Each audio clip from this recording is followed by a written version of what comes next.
In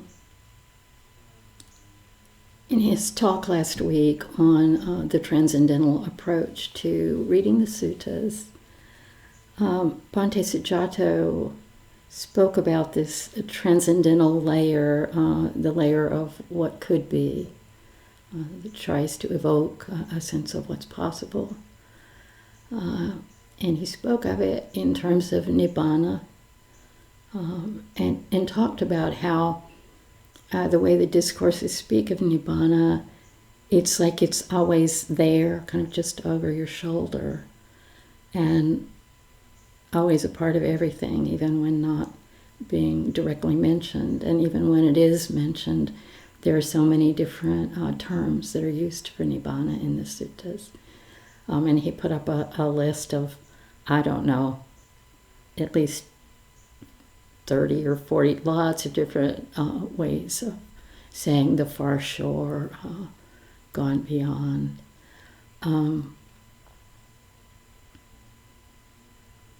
So to me, I took that as an encouragement to read with more of an attunement to that, to hearing how much it is there.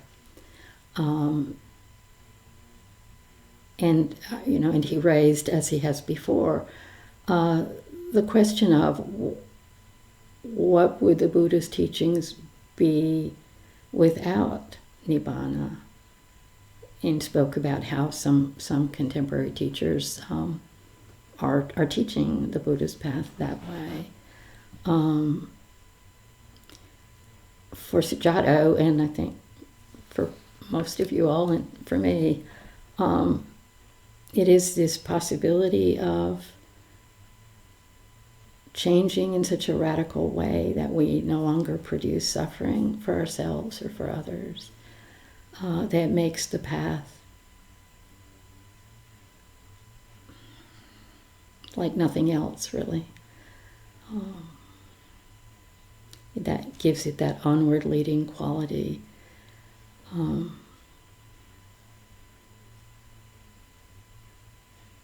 So there's always an invitation there to ask ourselves, what's in my way? For me, we talked last week about one of the aspects of approaching the suttas in a creative way being the questions we ask of ourselves about them. What do they show me about what I could let go of next is one of those kind of questions. And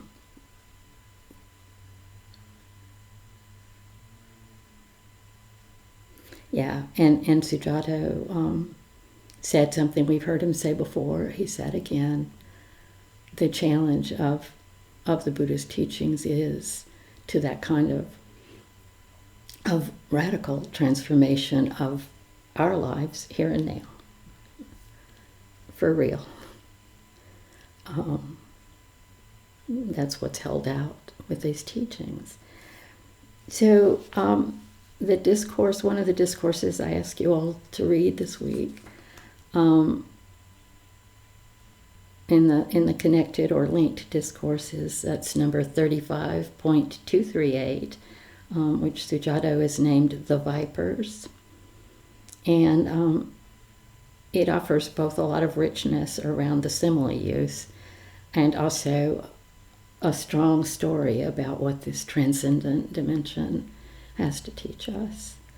I'm not going to go through it in a lot of details, but just to touch on a few things and invite you to, if you haven't, for me it was a great companion this week to read it regularly and read it with an ear that was trying to hear what was being said and try out believing it, to see what that would be like. So this discourse tells a story through metaphor or simile, I guess, that begins with a person who wants happiness and pleasure and enjoyment in life, like we all do, who's being pursued by, first of all, 4 lethal poisonous vipers. And we're told later that these vipers are a term for the four elements. And in the Buddhist teachings, the four elements are the basis of our physical existence. They're what our materiality depends on, right? So, earth, water, air, fire. So our very material existence, we're told right from the beginning, is pursuing us like poisonous vipers, okay? And then if that wasn't bad enough, we're also being chased around by 5 deadly enemies, right? That's also part of our predicament in this story, if we're identifying with the man. And these 5 deadly enemies are none other than our old friends, the 5 grasping aggregates, which, are basically what our whole psychology, our whole sense of self and other is constructed around in the Buddhist teachings. Right? So we've got our materiality, we've got our mentality chasing us around, trying to kill us. And not only that, they're joined by what's called a hidden killer with a drawn sword. That's both so close, like just right there with us, with the sword ready to chop us up, and also hidden, right? Both of those. And this is also our old friend relishing in greed, right? Lust, desire. So for me, very striking how dangerous. Does the Buddha really mean it? They're that dangerous. These things that can seem so benign, it's just what I wish for, just what I want. Everybody wants stuff. What's the big deal? That's kind of been my feeling a lot of the time, but that's not the picture the Buddha's painting here. So the man in the story, or the person in the story, is fleeing these various life-threatening pursuers, and goes first to an empty village, looking for shelter, I guess, to get away. And in the empty village finds this is a stand-in for, or a term in this story for the 6 interior sense fields. So for the interior senses, along with the mind. So our ability to see, to hear, and so on, as to the extent that we have those abilities, we go to those and we find them to be, in this story, empty, vacant, hollow.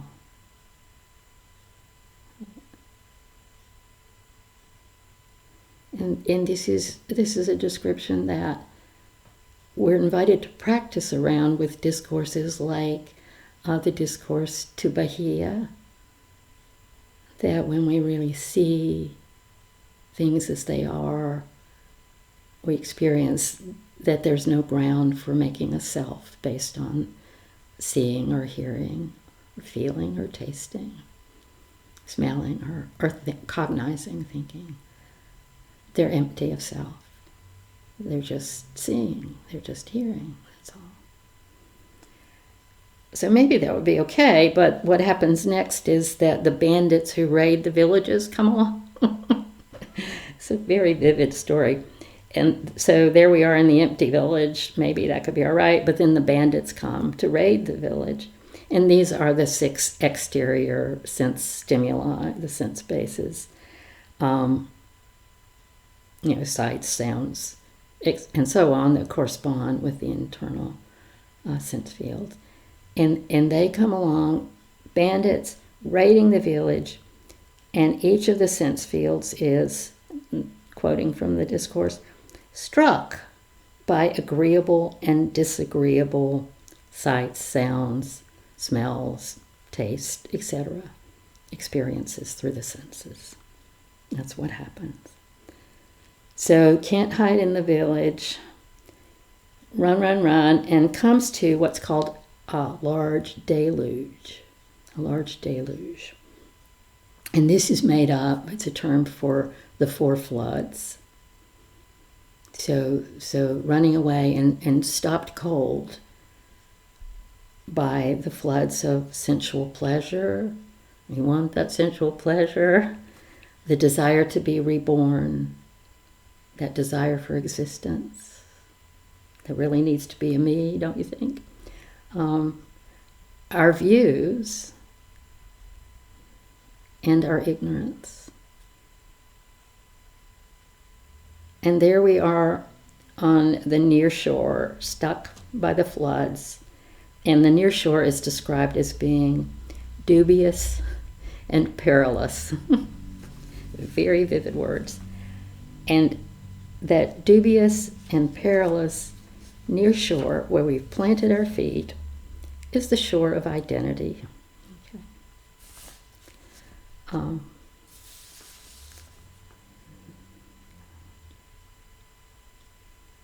But from the near shore, we can see the far shore.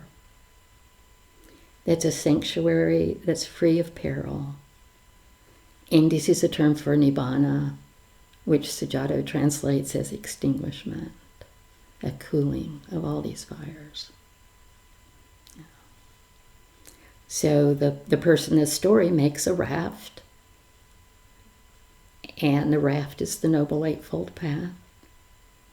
And paddling with hands and feet, right? So you can just picture that, which is a term for being energetic. Crosses over, is gone beyond. The Brahman stands on the shore, a perfected one, which Bhikkhu Bodhi translates as an arahant. I guess, that's when you're still alive, right? You haven't actually died yet, because once a person has died after reaching awakening, they can't be seen at all, right? But the arahant can still be seen there on the far shore, sort of encouraging us on.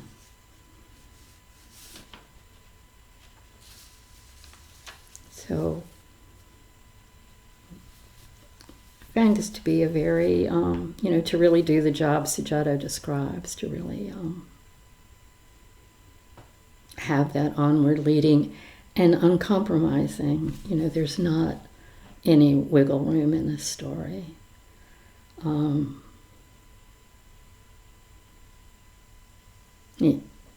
The hearing all of what the Buddha has to say, it's a process, as you all know. And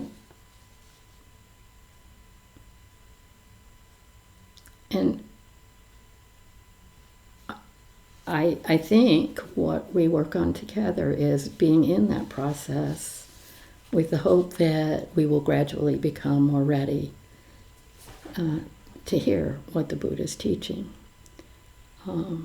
as challenging as it is, and as much as it asks us to change, if we want the rewards that it makes available, that path.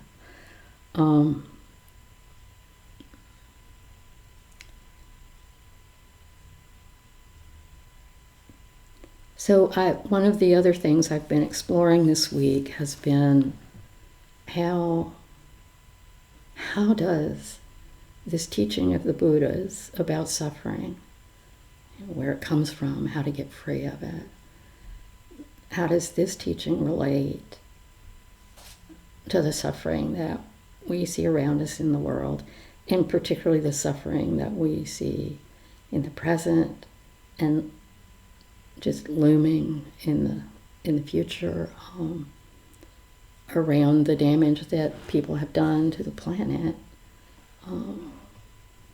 over the last couple of 100 years or so.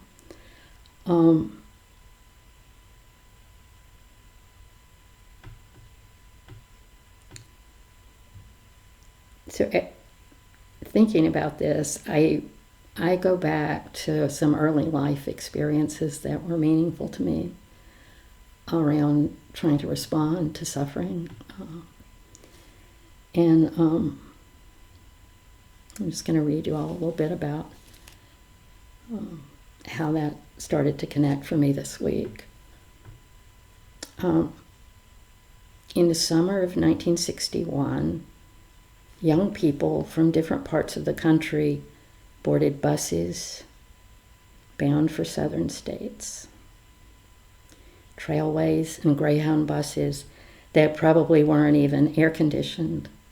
I'm not sure about that. You can look it up on the internet if you want to know. The thing about these young people was that some of them were white and many of them were black. They rode together intending to break the Jim Crow laws that went into effect whenever their bus, which may or may not have been air-conditioned, crossed state lines into a state where the laws forbade mixing of the races. The girls wore dresses, the boys slacks and button-down shirts. Some even endured ties. In their Sunday best, they rode south.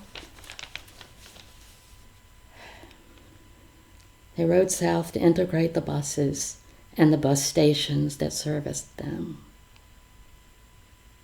They called themselves Freedom Riders.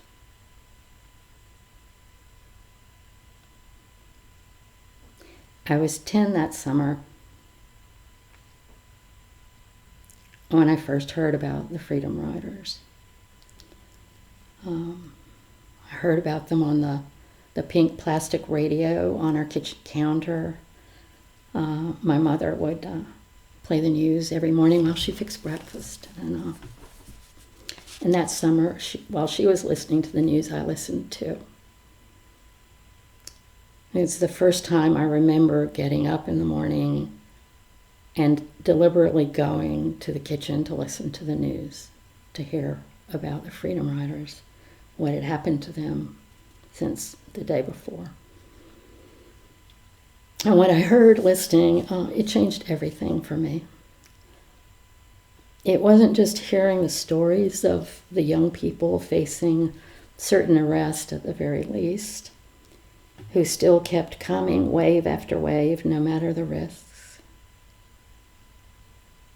It was that sometimes the reporters covering the story would interview some of the Freedom Riders. We got to hear their voices. Young people, black and white, speaking in their own voices, in their own words. It was very powerful. They were telling America why they had come south and why they would return again and again, no matter what, until the laws that treated people differently based on race were changed.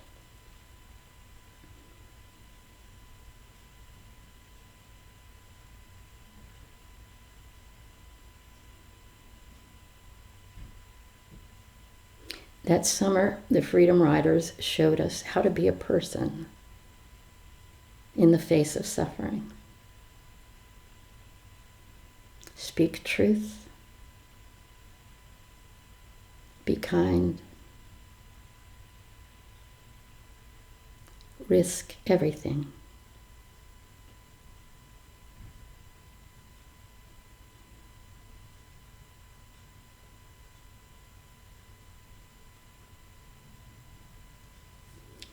This summer, the United Nations International Panel on Climate Change published their most recent in a series of increasingly alarmed and alarming reports. The gist of these comes down to the understanding that human activities over the past couple of centuries or so have baked in catastrophic changes for the planet into the foreseeable future. If you've managed to avoid hearing the news this week and would like to know more about what the report predicts for the coming years, I'm sure you can find it on the internet.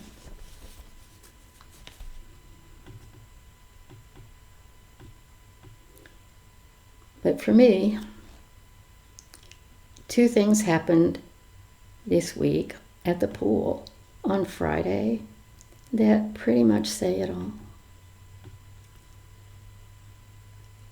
First of all, let's be clear that I would not have gone to the pool that day with the weather predicting high 96 before heat index kicks in and lots of humidity and 10 of 10 on the UVs. I would not have been there. Huddling in the shade of a giant poolside umbrella if it weren't for my grandson. Hayden loves the pool.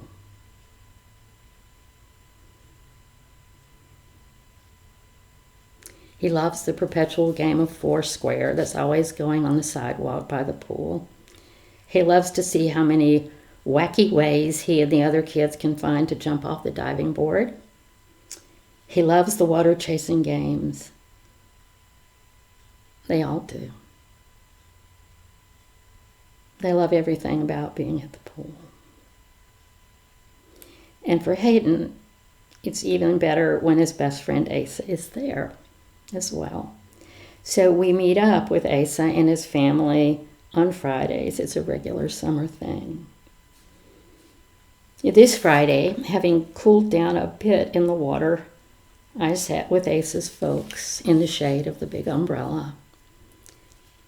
And as we watched the boys play and we talked about what else? We talked about the heat.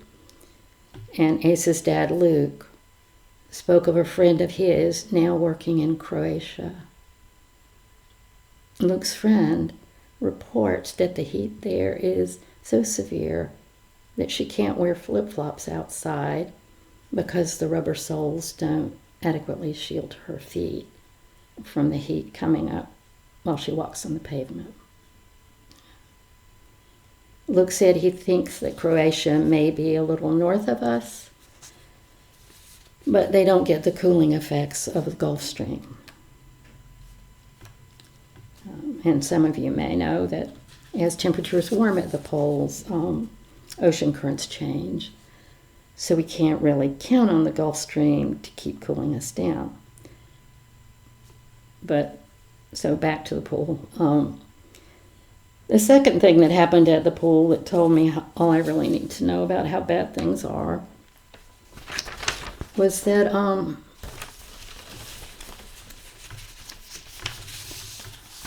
when I shouted into the pool, it got to be time to leave, and this is always a pretty conflict-fraught time because, of course, Hayden never wants to leave.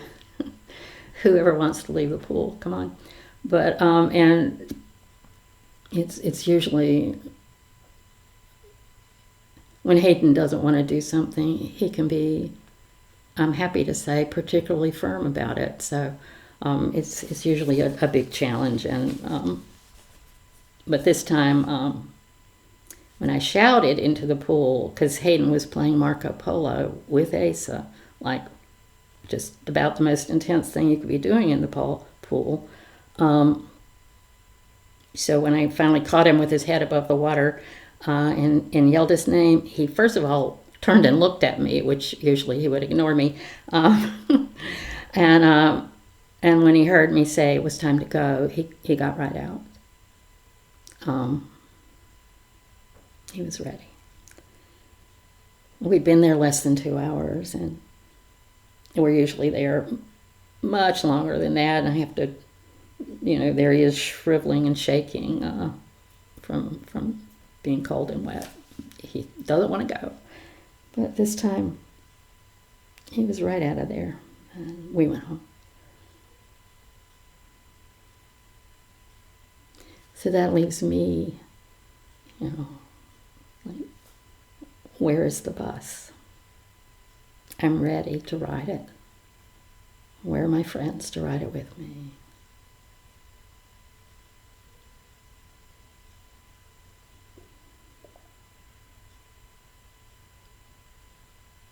And we come back to the Buddhist path.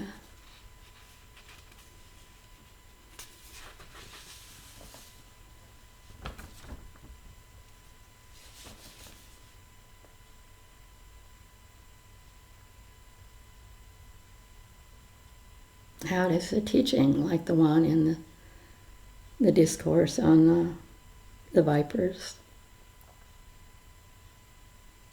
how does that teaching fortify us? How does that teaching lead us? It tells us exactly how bad it can be to be driven around by greed and hatred and delusion. Just like seeing Hayden get out of the pool told me the same thing. A world of people driven by greed and hatred and delusion. So it's good to be able to see, yes, it's really that bad. To do anything but follow the Buddhist path, it's really that bad. And if we didn't believe the Buddha, and our own individual sufferings aren't enough to make the point, our species is making it collectively now. And where do we run to? What must we do?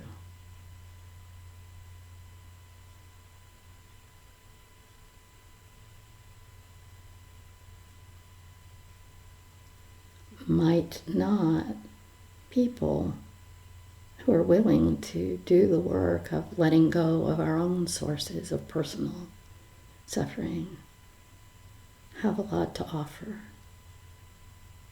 in leading and supporting others at such a time as this?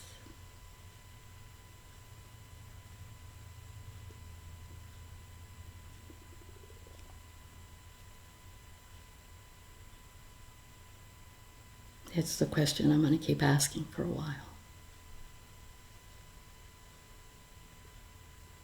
Of myself, anyway.